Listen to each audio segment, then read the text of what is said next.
My life is pretty normal for a young teacher. I'm Lily, and after working hard at a training college, I finally got a job at one of the best schools around. My plan was to teach, maybe do some writing on the side, and one day start a family with the right guy whenever he showed up. That part happened quicker than I thought, thanks to my college friend Nancy. Lily, you have to meet Charles, Nancy insisted one windy Monday afternoon over coffee. He's looking for something real, and you are too. I just have a good feeling about this. That evening, I met Charles at a local bar. He was easy to spot, taller than most people, with a loud laugh that filled the whole place. I was so nervous, fixing my hair over and over, but when he smiled, all my nerves disappeared. Hey, you must be Lily. Nancy hasn't stopped talking about you. No pressure, right? Charles joked as he pulled out a chair for me. Yeah, no pressure at all. I laughed as I sat down, thinking about how this one night could change my whole future. We hit it off right away. Charles worked in finance, not really my thing, but he made it sound exciting every time he talked about his day. He loved hiking, hated sushi, and had a soft spot for cheesy 90s movies. 5 years later, we were setting up our home together. The wedding was small, just close friends and family in a garden ceremony. It was perfect for us. Charles's mom, Karen, seemed nice enough. She was always polite and ready to help, so I thought things were off to a great start. Living together was easy at first. Charles was supportive, and we always had each other's backs. But then, the pressure started quietly at first, but soon it was constant. Lily, when are you two going to give me a grandchild? You know Charles is my only chance for this, Karen would casually say during her visits. It was like hearing the same thing over and over, each time more urgent. I tried to stay calm and keep the peace. We're working on it, Karen. These things take time, I'd say with a forced smile while chopping veggies or setting the table. After dinner one night, as we were cleaning up, Charles turned to me, and his expression softened. Hey, sorry about Mom. She's just excited. We're okay, right? Charles asked. Yeah, we're okay. I assured him, but deep down, I wondered how much longer we could handle the pressure before it started affecting us. Living under constant pressure to start a family felt like walking on eggshells, and Karen's reminders never seemed to stop. Each visit, she became more impatient, like sandpaper rubbing against my already worn nerves. One sunny Monday morning, Charles and I were enjoying a rare day off together. We were in the middle of a lazy breakfast when I saw Karen's car pull up. Even before she came inside, I knew we were in for another round of her questions about grandkids. Morning, you two. I just came from Amanda's grandkids christening. Adorable little thing. So, any news on my future grandchild? Karen burst into the kitchen, full of expectations. Charles almost choked on his coffee, managing a polite, "Morning, Mom." I forced a smile and tried to stay calm. Hi, Karen. We're just enjoying breakfast. Would you like some coffee? I offered, hoping to change the subject. No, I'm fine. Just wanted to chat quickly. Lily, you're not getting any younger, you know. Timing is everything. You should be more proactive, maybe see a doctor, or try those fertility treatments I was reading about, Karen said, her voice a mix of concern and urgency. I felt my face getting hot. We're capable of handling it, Karen. We'll see a doctor if we feel it's necessary, not because we're on a deadline. I snapped, louder than I meant to. Under the table, Charles gently squeezed my hand, a silent request to stay calm. Mom, it's our life. We'll take care of it. Let's not ruin a nice morning, Charles said, his voice firm but respectful. Karen let out a dramatic sigh, clearly frustrated. I just want to see my grandkids while I'm still around to enjoy them. Is that too much to ask? There's more to our lives than just having babies, Karen. We have our careers and our own plans. I started, but Charles squeezed my hand again, warning me to tread lightly. I know, but family is everything. Karen shot back, her words sharp as she grabbed her purse. I'll leave you to your plans then, but just think about what I said, okay? After she left, the tension hung in the air like a bad smell. Charles and I spent the rest of the morning in silence, both deep in thought. Karen's visits were turning into a battleground, and we always found ourselves on the defensive. That evening, we decided to take a walk to clear our heads. She's my mom, and I love her, but I can't stand how she keeps pushing us. It's like she's checking off boxes on some life checklist, Charles said as we strolled through the park, letting out his frustration. I understand she's excited, but it feels like she's more focused on being a grandma than caring about our happiness or health. I replied, feeling my frustration build up. It's like we don't matter to her unless we have a grandchild. We need to set boundaries, Lily, Charles said, his grip on my hand tightening as we walked back home. Next time she brings it up, we have to be clear, firm, but clear. The reality of our situation hit me like a heavy weight in my stomach. Setting boundaries with Karen wasn't going to be easy, but it was necessary. I wasn't just fighting for our peace. I was fighting for our future, whatever it might hold. After all the stress and tense dinners, our biggest dream finally came true. I was pregnant. Charles and I were beyond happy, floating on a cloud of joy that felt almost unreal. But with our exciting news came Karen's overwhelming enthusiasm, now stronger than ever. We had just started working on the baby's room, painting the walls a soft, calming color and putting together a crib, which took way more patience than I thought I had. During one of those DIY afternoons, Karen showed up unannounced again. She was wearing a bright red t-shirt that said "Future Grandma" in big, bold letters. Look at this. Isn't it cute? Karen beamed, stretching the fabric for us to see. I got it custom made. Karen, could we maybe not announce it to everyone yet? We're still early on, and we're just trying to be cautious, I said as gently as I could, hoping to calm her excitement without starting an argument. Oh, honey, when you've got news this good, you shout it from the rooftops. Everyone's thrilled for us. Karen's voice grew louder with each word, her excitement bubbling over like a pot left on the stove too long. The next few weeks were a blur of Karen's constant check-ins. She was always calling or dropping by, armed with old wives' tales about pregnancy do's and don'ts. She made sure I ate certain things and avoided others, fussing over my schedule and sleep. It was suffocating. Karen, I really appreciate your help, but you hovering like this is stressing me out. I finally snapped one evening after her 10th lecture about the benefits of prenatal yoga. Even after that, the pressure didn't ease, and neither did my busy schedule. Balancing my teaching job with pregnancy wasn't easy, but I was determined to keep things as normal as possible. That was until one day at school, halfway through explaining a math problem to my 5th graders, I felt a sharp pain that stopped me mid-sentence. The room started spinning. The chalk slipped from my hand, and then everything went dark.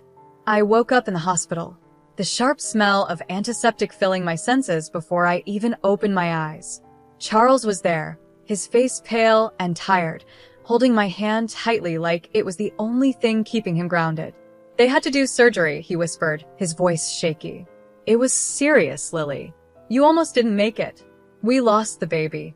His words hit me like a punch, knocking the breath out of me.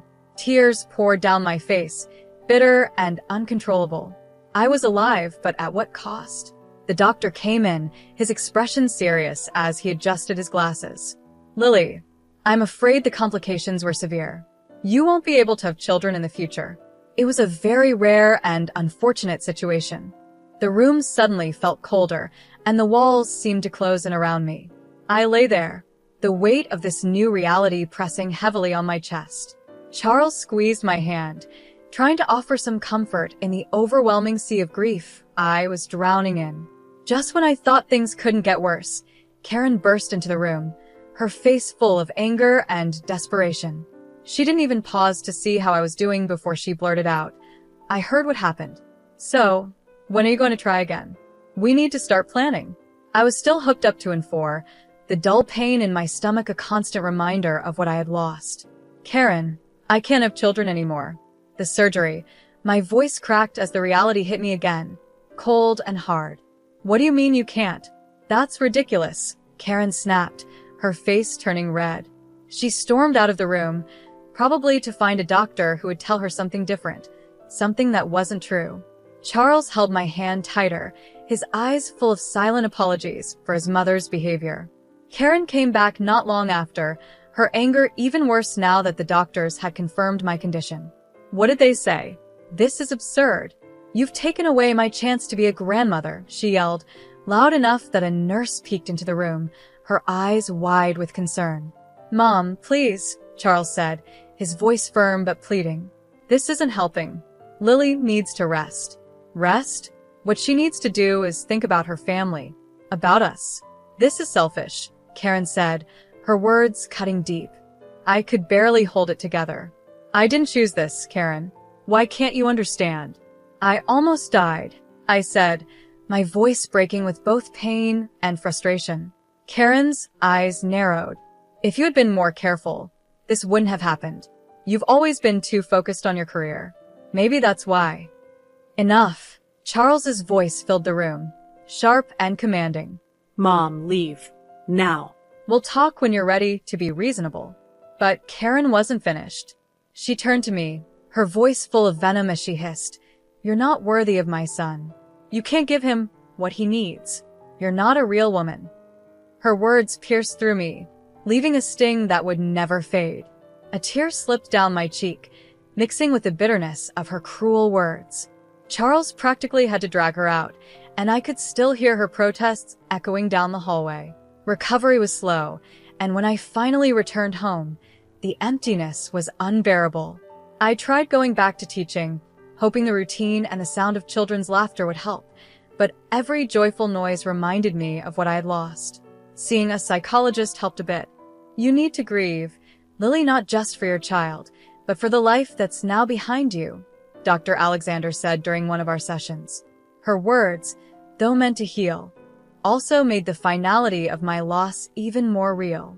One day, during an especially tough week, I made a decision. I can't teach right now, I admitted to Charles over a quiet dinner. When I see the kids, I just see what I've lost. I'm thinking about working at the library. It's peaceful, quiet. So, I took a job at the local library, leaving the busy school hallways for the calm aisles filled with books and quiet visitors. It was a place where my heart could begin to heal, away from the prying eyes and constant expectations. Even though I had moved on to the peaceful life at the library, Karen's presence still hung over us. She wouldn't stop bringing up the topic of grandchildren, becoming more invasive and harsh with each passing day. As months went by, her accusations only grew sharper. On my birthday, a day I hoped would be light and free from pressure, Karen cornered me in the kitchen just as I was about to cut the cake. Her voice was low and full of venom. When are you going to fix this, Lily? You need to give Charles children, she hissed. I froze, the knife trembling slightly in my hand. Karen, Charles and I have been thinking about adoption. It's a beautiful way to build a family, I said, trying to keep my voice calm despite the storm inside me. Adoption? Over my dead body. Karen exploded, her face twisting with disgust. I won't have you bring some stranger's child into our family. Who knows what kind of sick, twisted genes they have. No grandchild of mine will come from someone who couldn't even keep them. Her hateful outburst echoed through the kitchen, and the living room fell into silence. I could feel everyone's eyes on us, their stares weighing me down like a heavy blanket. That's enough, Karen, I snapped, letting the knife fall onto the counter with a clatter. I stood tall and faced her. You don't get to decide how Charles and I build our family. This is our life, our choice, I said firmly. Karen's eyes narrowed, and with an angry huff, she stormed out of the kitchen, slamming the door so hard it made the windows shake. The room stayed silent, all the joy of the day gone with her. The discord Karen had planted grew quickly.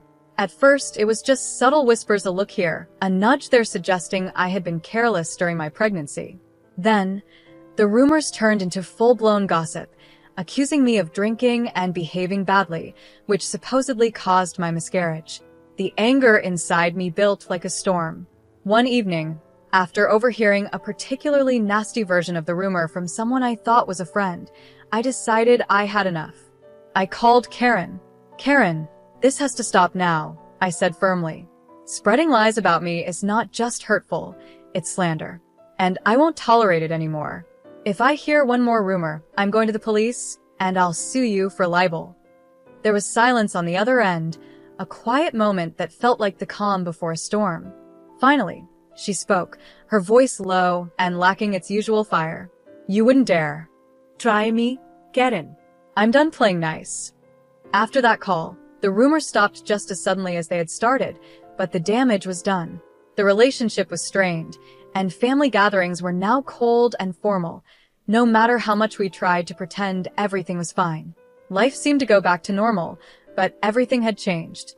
Then, one morning, I opened my inbox to find an electronic postcard. The image showed a happy family, 2 parents with children playing around them, the perfect picture of happiness. But below it, in cruel, bold letters, were the words, "You will never be a mother."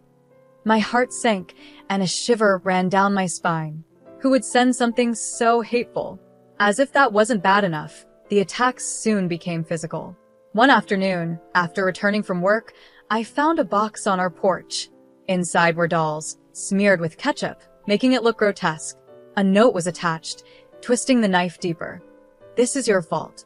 You are to blame for losing your child." I was horrified. Each new message, each package, felt like a punch to my already fragile state. Tears became my constant companion as I struggled to understand the cruelty of these attacks. "Charles, look at this," I said one evening, handing him yet another horrible package. My hands were shaking, and my voice was barely a whisper. "It's too much. I can't take this anymore," I said, feeling completely overwhelmed. Charles acted quickly. "Our neighbor, Mr. George, has cameras everywhere. Maybe he caught something on video," he suggested. The next day, we approached Mr. George, who was more than happy to help. He played back the footage, and there, clear as day, was Karen, sneaking up to our door and leaving those awful packages.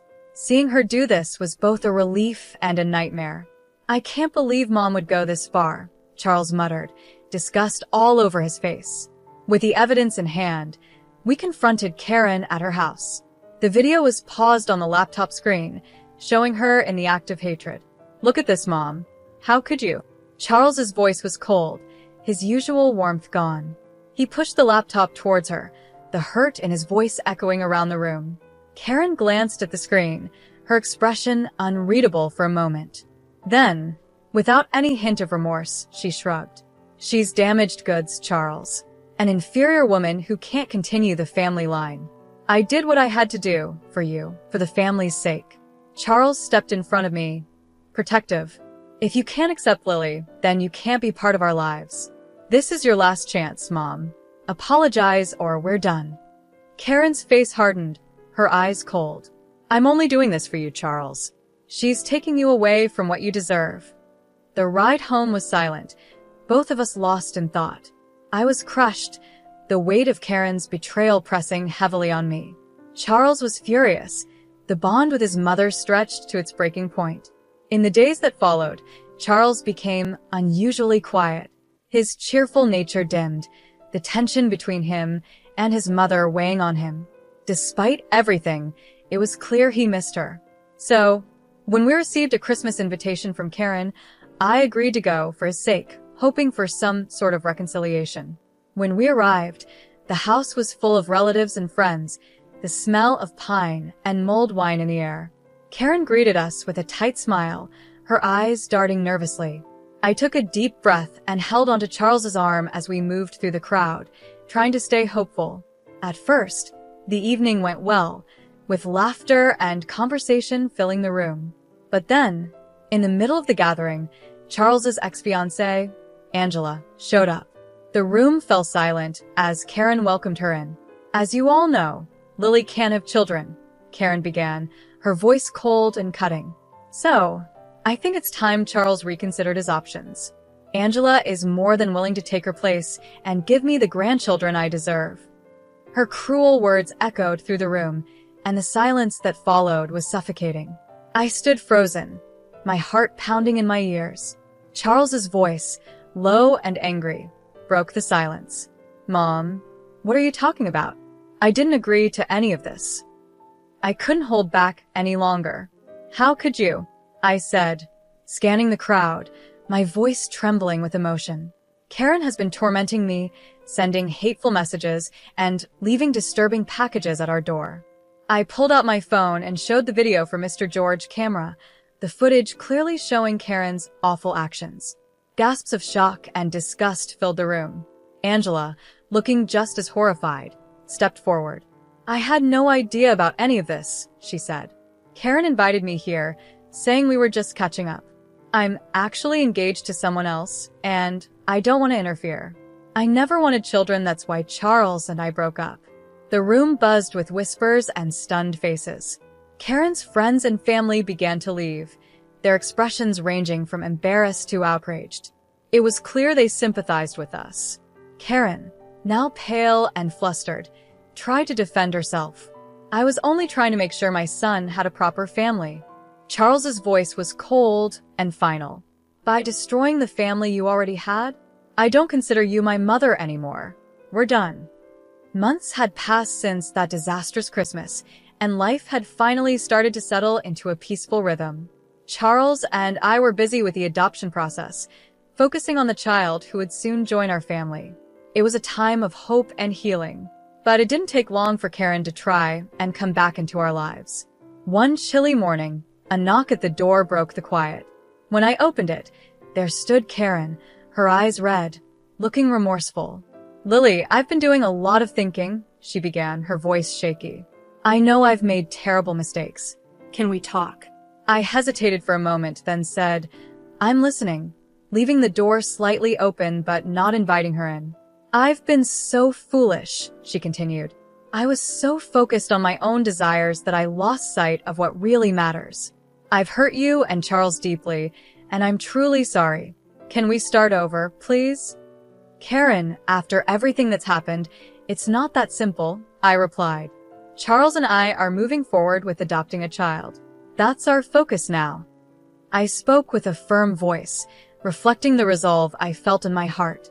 The mention of adoption seemed to trigger something in Karen, her face twisting as her old prejudices resurfaced. "You can't seriously be thinking of bringing someone else's child into this family." It's wrong, she snapped. "That's exactly what we're doing, Karen, and it's not your decision. It's ours," I shot back, my patience wearing thin. "This is madness, Lily. You're making a mistake. A real family." "No, Karen, we're done here," I interrupted, and without waiting for her response, I closed the door firmly in her face. The click of the latch sounded like the final end of our relationship. Inside, Charles stood at the top of the stairs, having heard the entire exchange. "Everything okay?" he asked as he walked down to join me. "I think it finally is," I said, leaning into his embrace. "I told her we're adopting and she didn't take it well, but it's really over this time." Charles nodded, his face set with determination. "Let's make it official then." Together, we blocked Karen's number on our phones and sent messages to our friends and family, explaining that we had decided to cut ties with her for the sake of our future family's peace and well-being. The adoption process moved forward, and with each step came a new sense of excitement and anticipation. We filled out forms, attended interviews, and prepared a room filled with love, ready for the new beginnings that awaited us. As the waiting period came to an end, I felt drawn back to my old life in the classroom. I returned to teaching, and the joy of being around children once again lit up a part of me that had dimmed during those dark times. Standing in front of my class, I realized how much I had grown, how resilient I had become. The laughter of the children echoed through the halls, a sweet sound that filled the empty spaces left by lost dreams. It reminded me that when some doors close, others open, and behind this new door was a future filled with hope and the laughter of a child who would soon call us Mom and Dad.